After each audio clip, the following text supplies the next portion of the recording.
अस्सलाम वालेकुम नाजरीन, कैसे हैं आप। उम्मीद करता हूँ आप सब खैरियत से होंगे। आज की सबसे पहले और सबसे बड़ी खबर के साथ मैं आप लोगों के सामने हाजिर हूँ।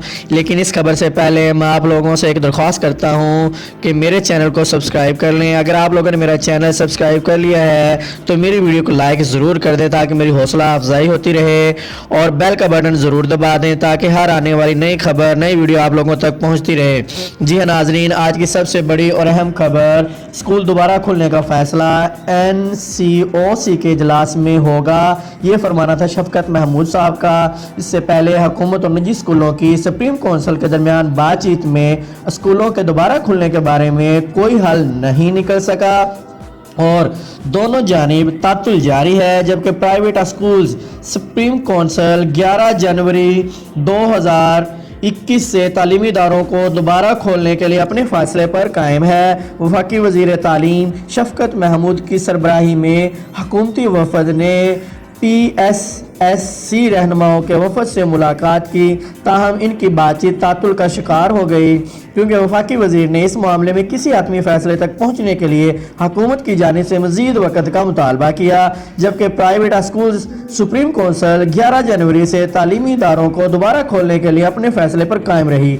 वफाकी वज़ीर तालीम के हमरा हुकूमती वफद में अफजल बाबर, इब्रार खान, नासिर महमूद और हाफिज बिशारत शामिल थे।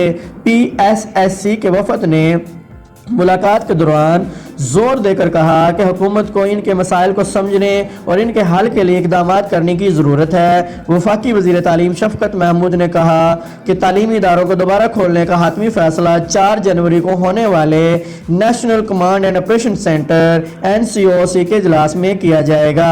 वफाकी वज़ीर शफकत महमूद ने कहा कि मार्च में होने वाले इम्तहानात मुलतवी कर दिए गए हैं और मौसम गर्मा की तातीलात इस साल मुख्तसर की जाएंगी। उन्होंने मज़ीद कहा कि इस हवाले से हातमी मंजूरी NCOC की जानिब से दी जाएगी। जबकि एक और न्यूज़ जो कि गर्दिश कर रही है कि तमाम स्कूल्स को 3 मराहिल में खोला जा रहा है। 25 जनवरी 2021 से हाई स्कूलों को और 4 फरवरी 2021 से मिडिल स्कूलों को और 15 फरवरी 2021 से तमाम प्राइमरी स्कूलों को खोल दिया जाएगा।